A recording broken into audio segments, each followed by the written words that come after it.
So today I want to talk about the power of flow. So any of you people who are into productivity, this will be really, really relevant to you. Anybody who wants to be more productive, it'll be really relevant to you too. So keep watching, keep listening, hope you find it useful.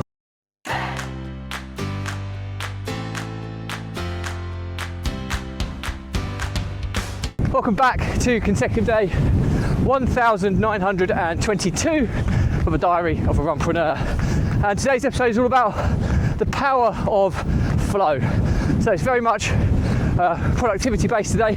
But before we get into that, let's not forget that this vlog is part of a fundraiser for saving the lives of children by attempting the ultimate ultra marathon of run vlogging on consecutive days, a distance of a lap of the world, barefoot style. And the more people we get in front of, more money we raise, more children's lives we save, which is why I do this every single day.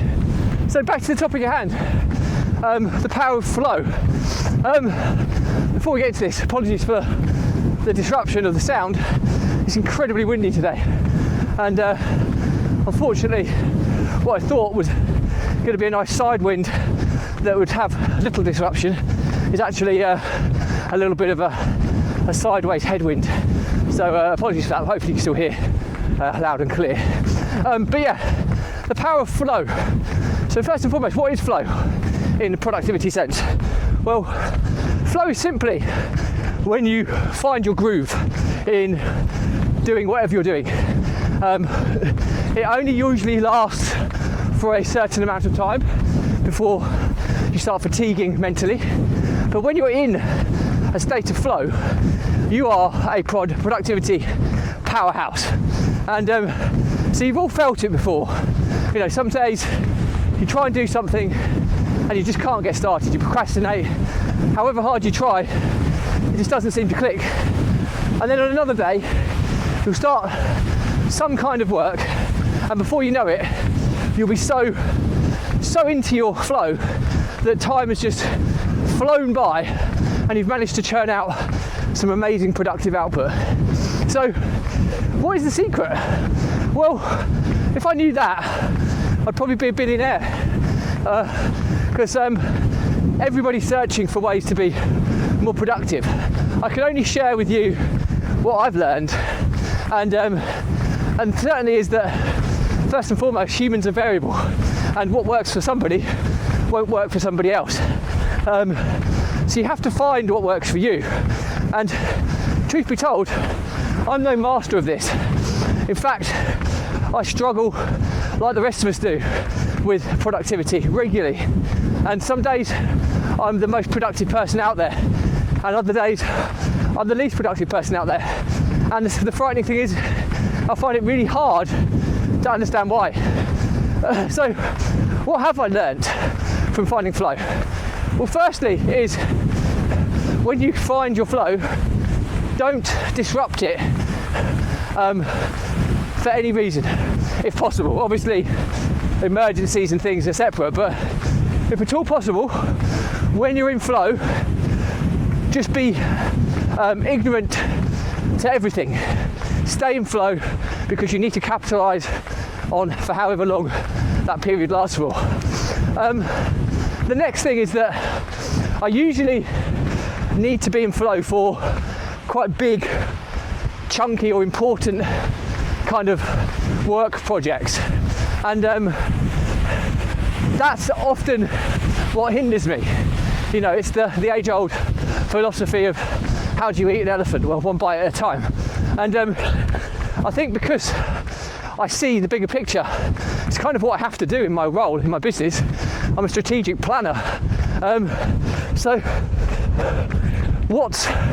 it's quite hard to actually just focus on something small when I have a plan that I've set up or created, which revolves around hitting pretty substantial milestones over 90-day sprints.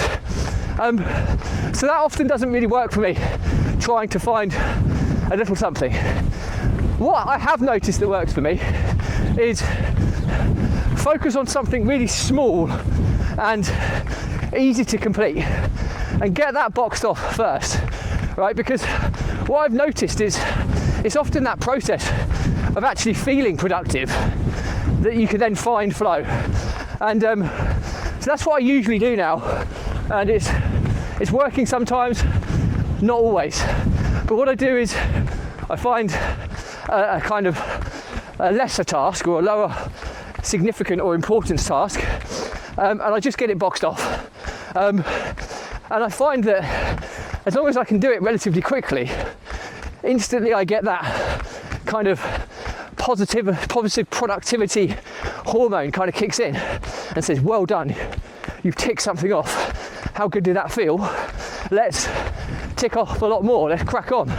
And at that point I then start working on the bigger stuff. And I find that is something that usually helps me significantly. I've tried things like Pomodoro technique, doing kind of time blocks and all that type of stuff. But ultimately, what works for me is only focusing on less is more. So what would be a good day?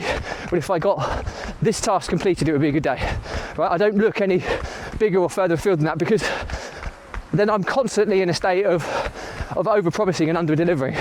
If I have an agenda of 20 things to tick off, deep down I know I'm never going to get through 20, because I would have to be in flow all day to accomplish that. And I know that when I hit flow, I might hit it for a couple of hours, and I've got to make hay while the sun shines during those 2 hours to get the most important things done, and everything else can get pushed back until my next state of flow.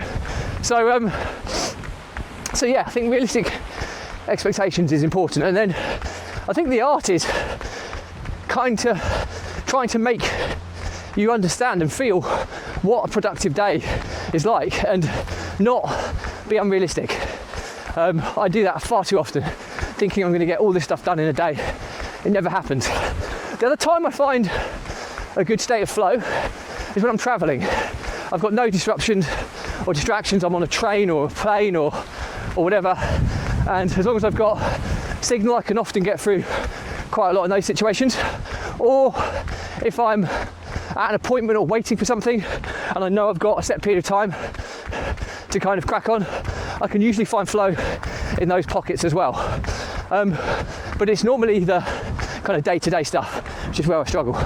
So the notes for my day today are that understanding the power of flow is incredibly important to increase your productivity. And as I've explained before, flow is a state where you find yourself super productive. It's just something you can't just switch on and off. You usually kind of fall into it, and then you fatigue over a certain period of time, and then you come out of your period of flow. But the key is to capitalise when you do. And what I've learned from trying to find the secret to unlocking flow more frequently is that everybody's different. What works for one person is going to work for somebody else. So you have to kind of work things out for yourself. What I do is a couple of things now. Is one, I start off doing something like a lesser important task, something quick and relatively easy to complete. And the process of completing something makes me feel more productive and enhances my chance of finding flow. And then when I find flow, I then move into the kind of high priority, super urgent, super important work that I have to work on. The next thing I find is, because I'm a big picture thinker, is I'm always looking at big things, big milestones, big projects, and I struggle to break things down into bite-sized chunks. Now, I'm quite good at doing that for other people, but when it's for me, I struggle. So the simple process there is I don't stack my task list unrealistically. I look back and I go, right, what is to be a productive day today? And if it's just one thing that I tick off, then it's just one or two items I have on my to-do list for that day. And that stops me procrastinating, stops me feeling counterproductive and demotivated. And by completing a lesser task to get me into the groove, I can then crack on with whatever the most urgent priority is that needs my urgent attention.